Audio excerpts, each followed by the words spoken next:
Hello everyone. आज हम सुनेंगे एक वांगजियन एफएफ। इस एफएफ का नाम है माय रूथलेस लवर। यहाँ पर लांचा टॉप एंड बेइंग बॉटम है। हमारा ये वाला स्टोरी थोड़ा सा डार्क रोमांटिक होने वाला है। Okay, let's start. एक डार्क लिविंग रूम के सोफे पर बैठा शराब पीता हुआ वांगजी एंट्रेंस गेट खोलकर चुपचाप अंदर आता हुआ बेइंग को देखकर वेरी कोल्ड वॉइस में बोलता है, इतने देर तक कहाँ पर थे तुम? अंधेरे के बीच अचानक वांगजी का वॉइस सुनकर बेइंग बहुत ज़्यादा घबराकर एकदम से चौंक उठता है। वो जैसे तैसे अपने आप को गिरते गिरते संभाल के कपकपाते वॉइस में बोलता है, ओ मैं ओवर टाइम कर रहा था, इसीलिए थोड़ा देर हो गया। ये सुनकर वांगजी एकदम से सोफे से उठकर बेइंग के पास जाकर उसके गाल को स्क्विच करके पकड़ के वेरी डार्क वॉइस में बोलता है, थोड़ा देर, it's over 10 PM now and शर्त अनुसार तुम्हें 10 बजे से पहले घर आना चाहिए था। इसी रूल के हिसाब से मैंने तुम्हें काम करने की परमिशन दिया था। डिड यू फॉरगेट और डू यू थिंक मेरे घर पे ना रहने से तुम कुछ भी कर सकते हो? हाँ? ये सुनकर बेइंग घबराते हुए धीमी से बोलता है, ऐसा नहीं है, मैंने जानबूझकर नहीं किया, वो काम के वजह से।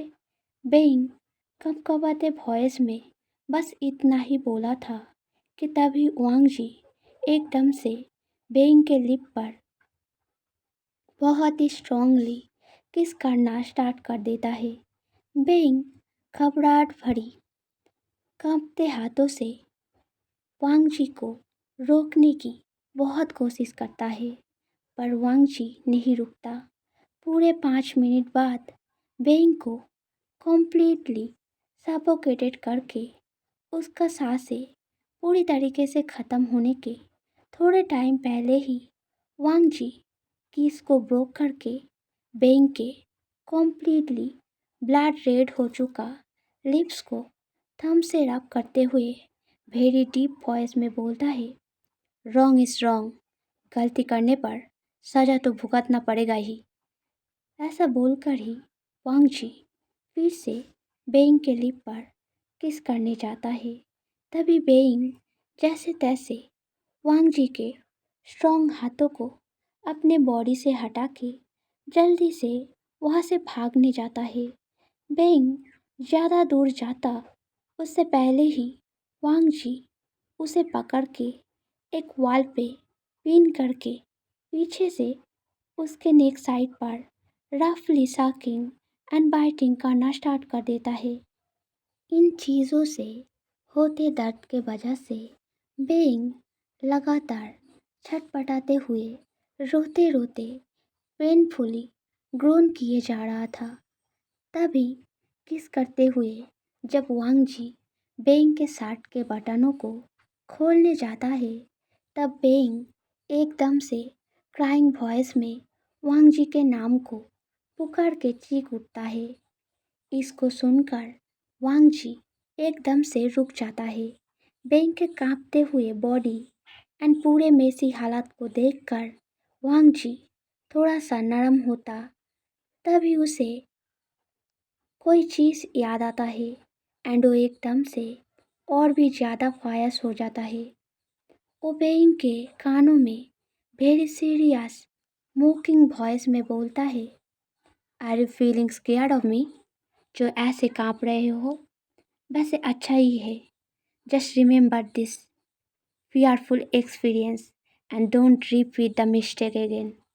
ऐसे बोलकर ही वांगजी एकदम से बेइंग के पहने ओवरकोट को एक झटके में उतार के बेइंग के शर्ट को कंधे से हटाकर उसके कंधे पर इंटेंसली सकिंग एंड बाइटिंग करने लगता है। तभी बेइंग रेसिस्ट करते करते थक हार के रोते हुए क्राइंग वॉइस में बोलता है। और कितने दिनों तक अब ऐसे ही मुझ पे टॉर्चर करेंगे? ये चीज़ सुनकर वांग जी एकदम से बेंग के गाल को टाइट से ग्रिप करके अपने साइड पर घुमाकर दांतों को पीसते हुए बोलता है, क्या तुम्हें इसका आंसर पता नहीं है जो पूछ रहे हो? ऐसे नाटक करके कोई फ़ायदा नहीं, क्योंकि तुम्हारे पापा ने मेरे पेरेंट्स को मार डाला, तो उसके बदले तुम्हें तो ये सब सहना ही पड़ेगा। इतना बोलकर ही वांग जी अचानक से फिर बेंग के लिप पे सकिंग करना स्टार्ट कर देता है। अभी अभी सुने हुए बातें एंड लगातार इस बिहेवियर से इरिटेट होके बेंग अब बहुत ही फोर्सफुली अपनी सारी ताकत इकट्ठा करके वांग जी को खुद से अलग करने की कोशिश करने लगता है। बट स्टिल बिल्कुल भी फ़ायदा नहीं हो रहा था। तभी एक टाइम पे वांग जी वैसे ही पीछे से बेंग के लिप्स, नेक एंड कंधे पर बारी बारी से कॉन्टिन्यूअसली सकिंग एंड बाइटिंग करते हुए बेंग के लगातार रेसिस्ट करता हुआ हाथ को पीछे मोड़कर अपनी पैंट पर रख के डिज़ायर भरी वॉइस में ऑर्डर करते हुए बोलता है, खोलो। ये बात सुनते ही बेंग घिन आने के जैसा एकदम से वांग जी के पैंट के ऊपर कस के पकड़ के रखे हाथ से अपने हाथ को झटक कर अलग कर लेता है। तभी वांग जी एकदम से बेंग को पीछे घुमाकर कमर से टाइटली पकड़ के अपने लोअर बॉडी पार्ट से स्क्वीजिंगली अटैच करके बेंग के आंखों के ओर देख के ग्लेयर करते हुए बोलता है, अगर तुम्हें अपना मुंह इस्तेमाल नहीं करना तो बी ओबीडियंट, वरना तुम्हें मेरा गुस्सा पता है। ये सुनकर बेंग रोते रोते घबराते हुए मजबूरन कपकपाते हाथों से वांग जी के पैंट को अनटाई करने जाता है, पर लगातार कांपने के कारण उसे बहुत ज़्यादा टाइम लग रहा था, जिस वजह से वांग जी बहुत ज़्यादा इरिटेट होकर एकदम से बेंग के गले को टाइटली पकड़ के उसके लिप पर एक जोर का बाइट करता है, जिस वजह से बेंग का माउथ दर्द से ओपन हो जाता है। तभी वांग जी और बिना कोई देरी के एकदम से अपने टांग को यूज़ करते हुए बेंग के लिप्स पर बहुत ही डीपली किस करना स्टार्ट कर देता है।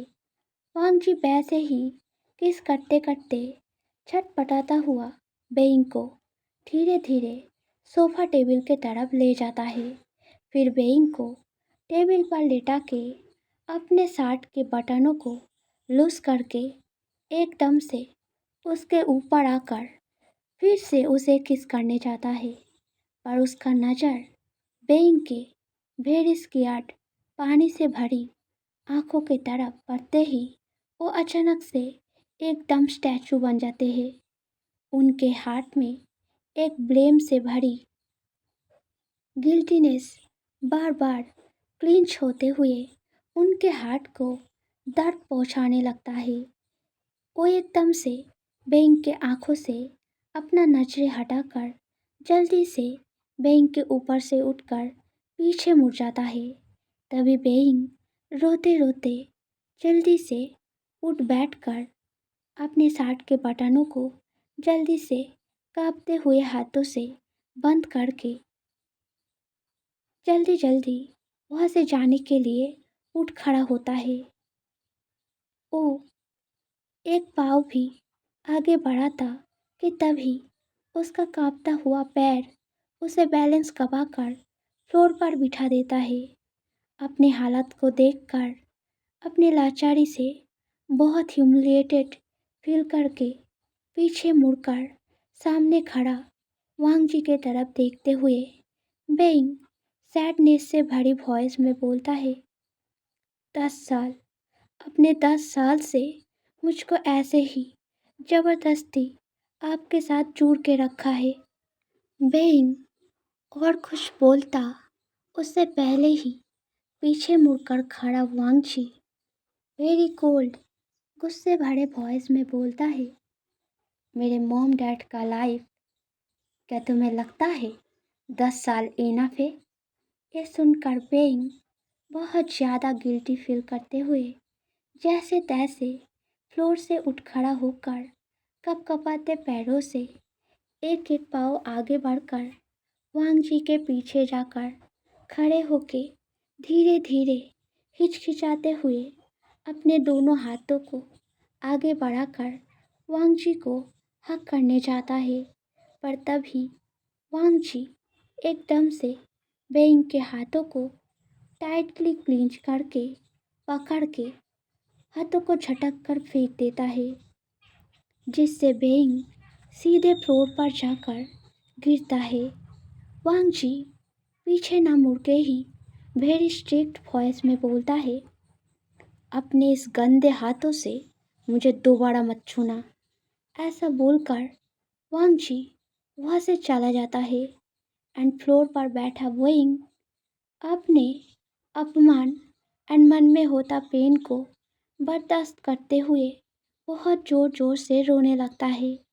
उसे याद आने लगता है 10 साल पहले के उनके प्यार से गुजारी एक मोमेंट, जहाँ पे ओ एंड वांग जी हाथों पे हाथ रख के बहुत से कापेलों के बीचों बीच एक जगह पे फायरवर्क्स के नीचे आसमान के तरफ फायरवर्क्स को देखते हुए हैप्पीली मुस्कुराते हुए खड़ा था, जहाँ पे बेइंग बार बार उछलते उछलते उसके ओर गौर से देखता हुआ वांगजी को आसमान की ओर उंगली से दिखाते हुए मुस्कुराहट के साथ बोले जा रहा था, वांगजी देखिए वो कितना सुंदर है।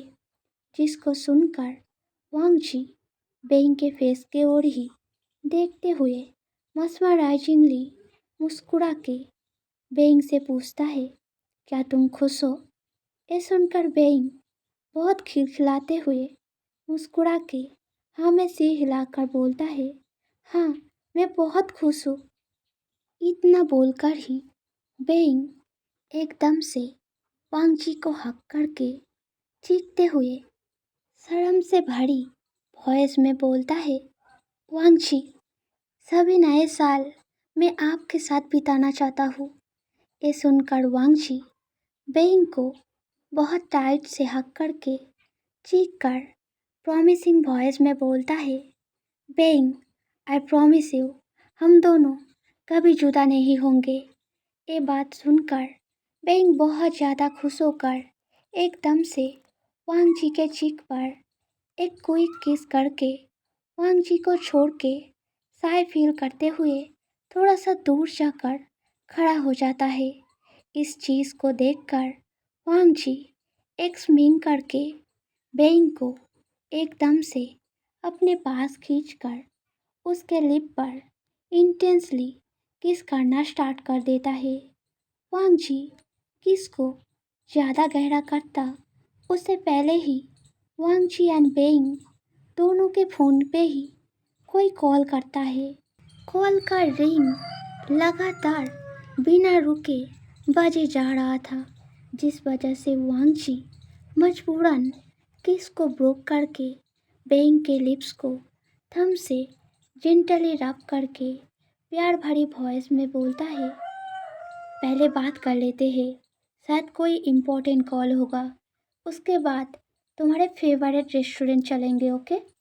ये सुनकर बेइंग ओबीडियंटली हाँ में सिर हिलाता है। ये देखकर वांग जी प्यार भरी मुस्कान देकर बेइंग के फोrehead पे एक क्विक किस करके फिर अपने फ़ोन को पॉकेट से निकाल के कॉल को रिसीव करके कान में पकड़ के पीछे मुड़कर बात करने में बिजी हो जाते हैं। ये चीज़ देखकर बेइंग भी अपने पॉकेट में बचता फ़ोन को बाहर निकाल के रिसीव करके हेलो बोलता है। तभी फ़ोन के अंदर के पार्सल से अपने पापा के ड्राइव करता कार, जिसके पीछे वांग जी का मॉम डैड बैठा था, उस कार की एक्सीडेंट के न्यूज़ सुनकर पेइंग का आंखें एकदम से टियारी हो जाता है। जब पेइंग रोते हुए थोड़ा सा स्ट्रॉन्ग सहारे के लिए वांग जी के तरफ पीछे मुड़ता है, तब अभी अभी खुद के फ़ोन पर अपने मॉम डैड के डेथ का news and police think being के डैड ने सारा कुछ प्लान करके किया है। इस पूरे न्यूज़ को सुनने के बाद वांग जी के आंखों में उबलता क्रोध देखकर बेइंग घबरा कर 2 कदम पीछे हट जाता है। इस मेमोरी को याद करते हुए फ्लोर पर बैठकर रोता बेइंग अपने आंखों के आंसुओं को फोर्सफुली पोंछकर उसी एक्सीडेंट में अपने खो चुके पापा को एश्योर करते हुए बोलता है, मुझे पता है पापा, अब बेगुनाह हो, अब चिंता मत कीजिए, एक दिन मैं आपके बेगुनाही को ज़रूर साबित कर दूंगा। स्टोरी अच्छा लगा तो लाइक सब्सक्राइब कमेंट करना। माय रूड हस्बैंड कल आएगा, सो मिलते हैं नेक्स्ट वीडियो में। Okay, bye bye.